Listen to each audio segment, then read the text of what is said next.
ప్రజల దగ్గర బంగారాన్ని కూడా కేంద్రం ఓ పెద్ద ఆదాయ వనరుగానే చూస్తోందా అంటే అవుననే సమాధానం చెప్పాల్సి వస్తుంది.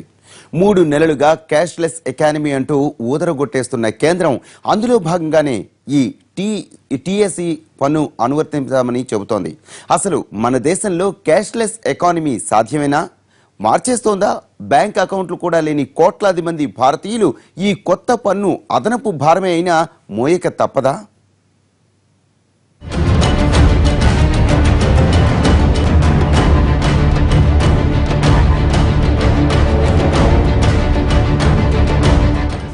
నగదు లావాదేవీలను కట్టడి చేయడానికే గతేడాది బంగారాన్ని కూడా టీసీఎస్ పరిధిలోకి తెచ్చింది కేంద్రం.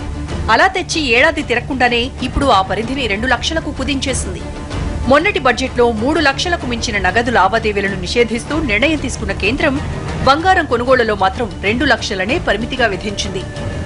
అంటే బంగారం మీద వీలున్న అన్ని దారుల్లోనూ ముక్కుపిండి పన్నులు వసూలు చేయాలని గట్టిగా నిర్ణయించుకున్నట్టు తెలుస్తోంది. అందుకే బంగారం విషయంలో టీసీఎస్ ను 5 లక్షల నుంచి 2 లక్షలకు కుదించింది. భారతీయులకు బంగారానికి విడదీయలేని సంబంధం ఉంది. ఈ దేశంలో బంగారం కొనుక్కునేది ఆభరణాలుగా వేసుకోవడానికే కాదు, అవసరానికి అక్కరకొస్తుందన్న ధీమాతో కూడా కొంటారు. ఇంట్లో బంగారం ఉంటే ఎలాంటి అవసరం వచ్చినా నెట్టుకొచ్చేయొచ్చు అనుకుంటారు.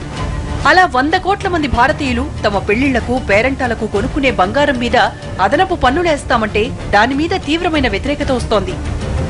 నిజానికి మన దేశంలో 85% లావాదేవీలు నగదు రూపంలోనే జరుగుతాయి. డిమానిటైజేషన్ తర్వాత కూడా నగదు కొనుగోళ్లు సజీవంగానే ఉన్నాయి. ఇప్పటికిప్పుడు వాటిని తగ్గించేలా చర్యలు చేపట్టాలనుకోవడం కష్టసాధ్యం. ఇంకా చెప్పాలంటే మన దేశంలో బంగారం కొనుగోళ్లు 90% పైగా నగదు రూపంలోనే సాగుతూ వస్తున్నాయి. గ్రామాలు, పట్టణాల్లో పిల్ల పెళ్లికి బంగారం కొనడానికో లేక రైతులకు పంట అమ్మగా ఒకేసారి చేతికొచ్చిన డబ్బులతోనూ బంగారం కొనాలంటే వాళ్లు ఖచ్చితంగా నగదు ఇచ్చే కొంటారు. ఒక్క రాకెట్తో 104 శాటిలైట్లను కట్టకట్టి అంతరిక్షంలోకి తీసుకెళ్లిన మన దేశంలో ఇప్పటికీ 45% మంది ప్రజలకు బ్యాంక్ అకౌంట్లే లేవు. ఇక గ్రామాలు, పట్టణాల్లో వీరి సంఖ్య చాలా అధికం. అసలు బ్యాంక్ అకౌంట్లు లేకుండా నగదు రూపంలో కొనుగోళ్లు జరపకూడదంటే దాని అర్థం ఏంటి?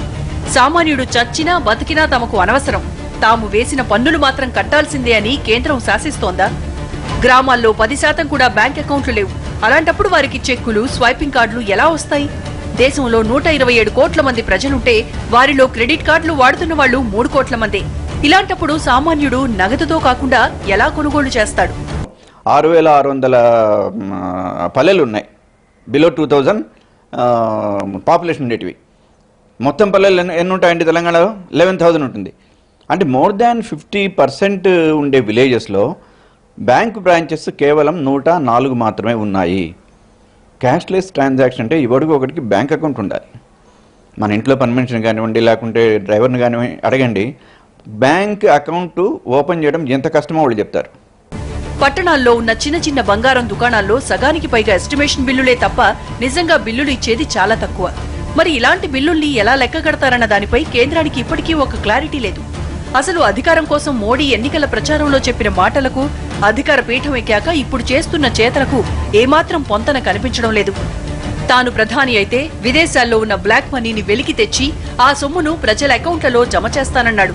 కానీ పీఠం ఎక్కిన తర్వాత ఇప్పుడు జనం జేబుల్లో డబ్బు దోచేస్తున్నాడంటూ ప్రజలు ఆక్రోశిస్తున్నారు. అసలు స్విస్ బ్యాంకుల్లో ఎక్కడెక్కడ ఎవరెవరి అకౌంట్లలో ఎంతెంత ఉందో లెక్కలు పక్కాగా తెలిసినా వాళ్లను మాత్రం ఏమీ అనకుండా దేశంలో ఉన్న సామాన్యుల మీద తమ ప్రతాపం చూపిస్తారా అని నిలదీస్తున్నారు.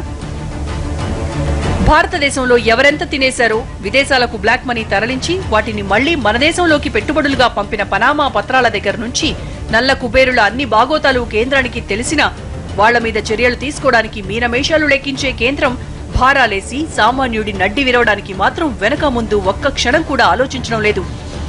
ముఖ్యంగా ప్రతి ఒక్కరి దగ్గర ఉన్న బంగారాన్ని టార్గెట్ చేసింది. 2 నెలల కిందట ఇంటి బంగారం జోలుకొచ్చి చేతులు కాలేక వెనక్కి తగ్గిన కేంద్రం ఇప్పుడు మరోసారి గోల్డ్కి గురిపెట్టింది. ఈ పన్ను కేవలం నగదు చెల్లింపులకే అంటూ మెలికపెడుతున్నా ఇతర నాన్ క్యాష్ పేమెంట్లు చేసే స్థాయికి మన గ్రామీణులు ఎదగలేదు. వారికి అక్కడ సౌకర్యాలు లేవన్న వాస్తవాన్ని మాత్రం పట్టించుకోవడం లేదన్న విమర్శలు వినిపిస్తున్నాయి.